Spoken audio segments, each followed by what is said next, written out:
मल्लिकार्जुन और महाकाल नामक ज्योतिर्लिंगों के आविर्भाव की कथा तथा उनकी महिमा। सूतक जी कहते हैं, महर्षियों, अब मैं मल्लिकार्जुन के प्रादुर्भाव का प्रसंग सुनाता हूँ, जिसे सुनकर बुद्धिमान पुरुष सब पापों से मुक्त हो जाता है।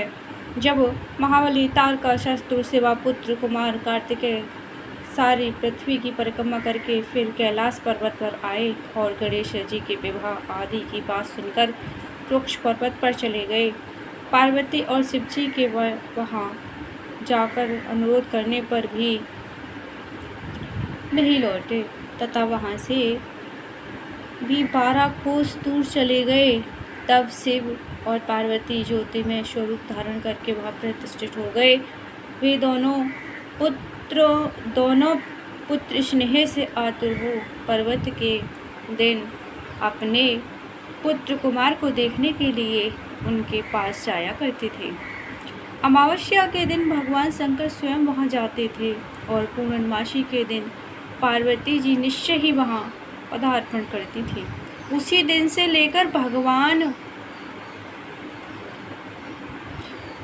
शंकर स्वयं वहां जाते हैं और पूर्णमासी के दिन पर पार्वती जी निश्चय ही वहां पदार्पण करते हैं। उसी दिन से लेकर भगवान शिव का मल्लिकार्जुन नाम और एक लिंग में तीनों लोकों में प्रसिद्ध हुआ। उसमें पार्वती और शिव दोनों की ज्योतियाँ प्रतिष्ठित हैं। मल्लिका का अर्थ पार्वती है और अर्जुन शब्द का शिववाचक है। उस लिंग का जो दर्शन करता है वह समस्त पापों से मुक्त हो जाता है और संपूर्ण अभिष्टों को प्राप्त कर लेता है, इसमें संशय नहीं है।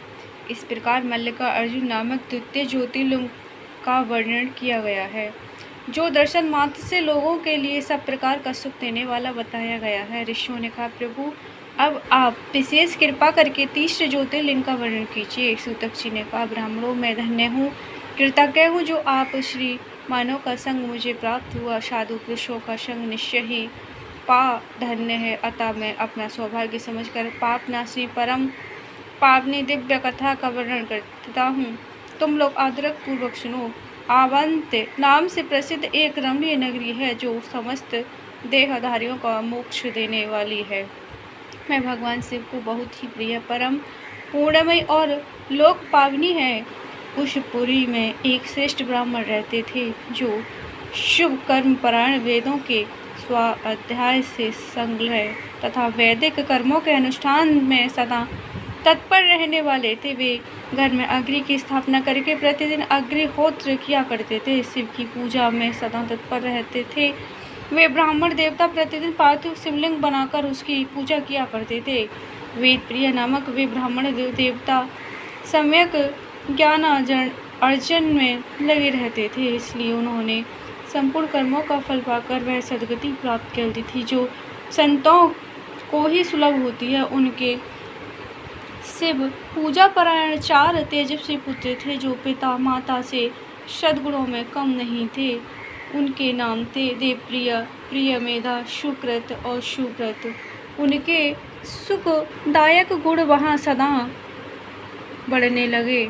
उनके कारण आवंती नगरी ब्रह्म तेज से परिपूर्ण हो गई। उसी समय रक्तमाल पर्वत पर दूषण नामक एक धर्मद्वेषी असुर ने ब्रह्मा जी से वर पाकर वेद, धर्म तथा धर्मात्माओं पर आक्रमण किया। अंत में उसने सेना लेकर आवंत उज्जैन के ब्राह्मणों पर भी चढ़ाई कर दी। उसकी आज्ञा से 4 भयानक दैत्य चारों दिशाओं में प्रलय अग्नि के समान प्रकट हो गए, परंतु वे शिव विश्वासी ब्राह्मण बंधु उनसे डरे नहीं। जब नगर के ब्राह्मण बहुत ही घबरा गए तब उन्होंने उनको आश्वासन देते हुए कहा, आप लोग भक्त वत्सल भगवान शंकर पर भरोसा रखें।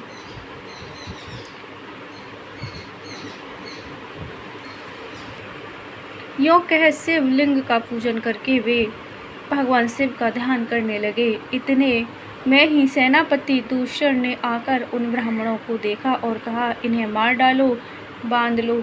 वेद प्रिय के पुत्र उन ब्राह्मणों ने उस समय उस दैत्य की कही हुई यह बात नहीं सुनी, क्योंकि वे भगवान शंभु के ध्यान मग्न में स्थित थे। उस दुष्ट दैत्य ने ज्यों ही उन ब्राह्मणों को मारने की इच्छा की, त्यों ही उनके द्वारा पूजित पार्थिव शिवलिंग के स्थान में बड़ी भारी आवाज़ के साथ एक गड्ढा प्रकट हो गया। उस गड्ढे से तत्काल विकट रूपधारी भगवान शिव प्रकट हो गए, जो महाकाल नाम से विख्यात हुए। वे दुष्टों के विनाशक तथा सत्पुरुषों के आश्रयदाता हैं। उन्होंने उन दैत्यों से कहा, अरे खल, मैं तुझे जैसे दुष्टों के लिए ही महाकाल प्रकट हुआ हूँ, तुम इन ब्राह्मणों के निकट से दूर भाग जाओ। ऐसा कहकर महाकाल शंकर ने सेना सहित दूषण को अपने हुंकार मात्र से तत्काल भस्म कर दिया। कुछ सेना उनके द्वारा मारी गई और कुछ भाग खड़ी हुई।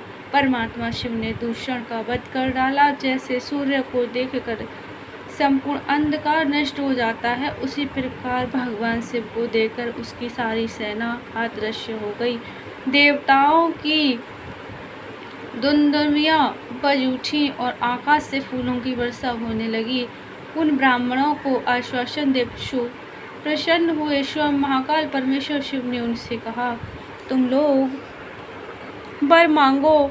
उनकी यह बात सुनकर वे सब ब्राह्मण हाथ जोड़ भक्ति भाव से भलीभांति प्रणाम करके नतमस्तक हो बोले। दूसरों ने कहा, महाकाल महादेव, दुष्टों को दंड देने वाले प्रभु शंभु, आप हमें संसार सागर से मोक्ष प्रदान करें। शिव, आप जनसाधारण की रक्षा के लिए सदा यहीं रहें।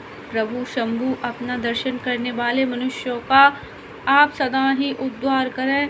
सूतक जी कहते, महर्षियों, उनके ऐसा कहने पर उन्हें सदगति दे भगवान शिव अपने भक्तों की रक्षा के लिए उस परम सुंदर गड्ढे में स्थित हो गए। वे ब्राह्मण मोक्ष पा गए और वहाँ चारों ओर की एक कोस भूमि लिंग रूपी भगवान शिव का स्थल बन गई।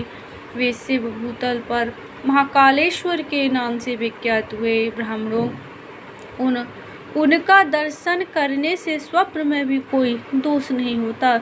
जिस कामना को लेकर कोई उस लिंग की उपासना करता है, उसे वह अपना मनोरथ प्राप्त हो जाता है तथा परलोक में मोक्ष मिल जाता है। बोले उज्जैन महाकाल की जय।